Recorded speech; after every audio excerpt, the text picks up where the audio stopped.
जय माता दी मेरे प्यारे दोस्तों, स्वागत है आपका हमारे चैनल में गुरु से मार्गदर्शन में।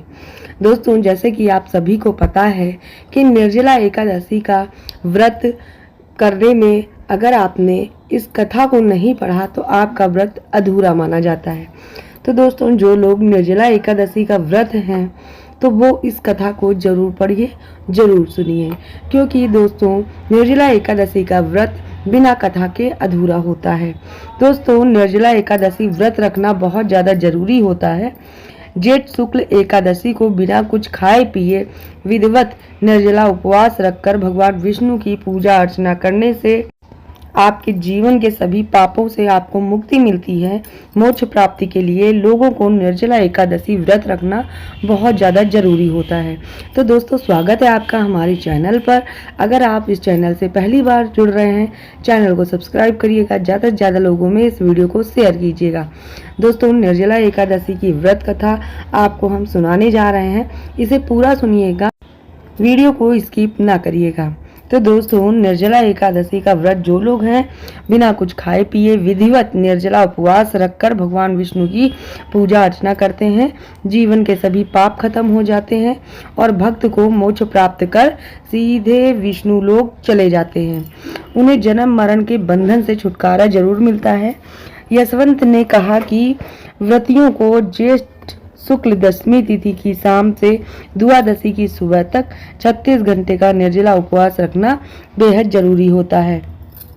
तो आइए आपको हम बताते हैं कि निर्जला एकादशी की व्रत कथा कैसी है, वह आप जरूर सुने।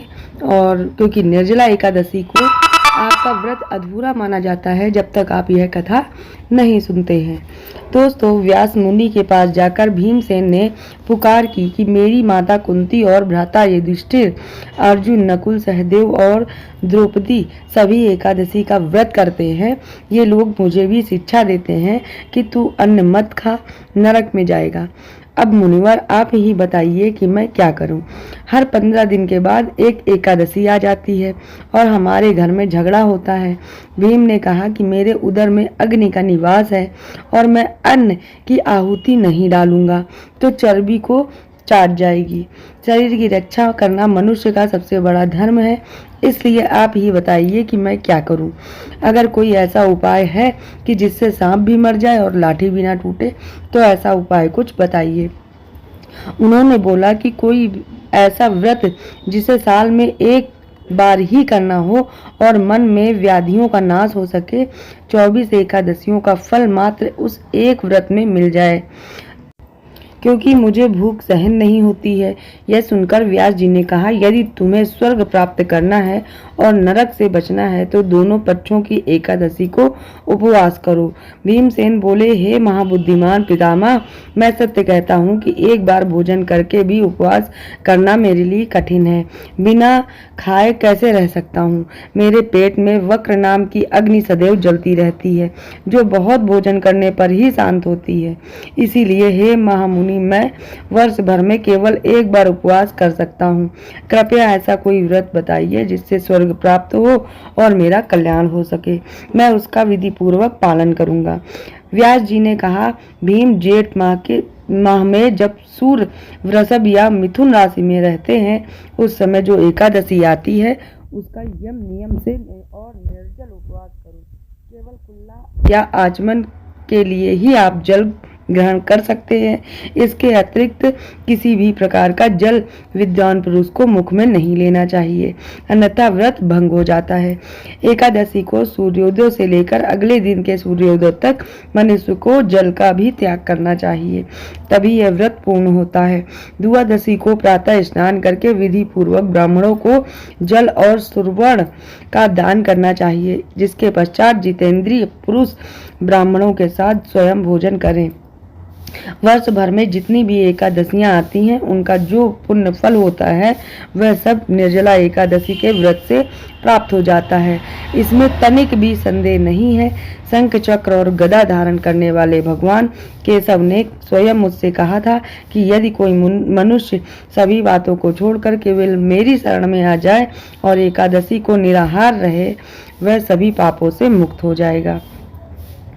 एकादशी व्रत करने वाले के पास कभी भी कभी भी विशालकाय विकराल आकृति वाले काले रंग के दंड और पास धारण करने वाले यमदूत नहीं आते हैं। जब उस मनुष्य का अंत समय आता है तब पीतांबरधारी सौम्य स्वभाव वाले, हाथ में सुदर्शन चक्र धारण करने वाले और मन की गति के समान वेगशाली विष्णुदूत आकर उसे भगवान विष्णु के परम धाम ले जाते हैं। इसलिए मनुष्य को निर्जला एकादशी को पूर्ण श्रद्धा और विधि पूर्वक उपवास करना चाहिए। तुम भी यज्ञ और श्री हरि की पूजा के साथ यह व्रत करो, जिससे सभी पापों की शांति हो सके, चाहे स्त्री हो चाहे पुरुष हो। यदि उसने मेरु पर्वत के बराबर भी महान पाप किया हो तो वह भी एकादशी के प्रभाव से भस्म हो जाता है। जो मनुष्य उस दिन जल के नियम का पालन करता है वह पुण्य का भागी होता है। उसे एक पहर में करोड़ों स्वर्ण मुद्राएं दान करने के बराबर फल मिलता है। निर्जला एकादशी के दिन जो भी स्नान, दान, जप, होम आदि किया जाता है वह सब अच्छे फल देता है। यह स्वयं भगवान श्री कृष्ण के वचन है। इस व्रत को विधि पूर्वक करने से मनुष्य वैष्णव पद को प्राप्त करता है। जो मनुष्य एकादशी के दिन अन्न खाता है वह पाप खाता है। वह इस लोक में चांडाल के समान होता है और मृत्यु के बाद उसे दुर्गति प्राप्त होती है। जो व्यक्ति जेठ शुक्ल पक्ष की एकादशी को उपवास करके दान करता है वह परम पद को प्राप्त करता है। जो एकादशी का व्रत करते हैं वह ब्रह्म हत्या, शराब पीना, चोरी करना और गुरु का अपमान करने जैसा महापापों से भी मुक्त हो जाता है। हे कुंती, निर्जला एकादशी के दिन श्रद्धालु स्त्री पुरुषों के लिए जो विशेष दान और कर्तव्य बताए गए हैं उन्हें सुनो। उस दिन जल में शयन करने वाले भगवान विष्णु की पूजा करनी चाहिए और जलमयी धेनुका का दान करना चाहिए। अगर संभव हो तो वास्तविक गाय या धृतमयी धेनु का दान करना उचित होता है। साथ ही पर्याप्त दक्षिणा और विभिन्न प्रकार के मिष्ठानों द्वारा ब्राह्मणों को श्रद्धापूर्वक संतुष्ट करना चाहिए। ऐसा करने से ब्राह्मण अवश्य प्रसन्न होते हैं और उनके पास होने पर भगवान श्री हरि मोक्ष प्रदान करते हैं।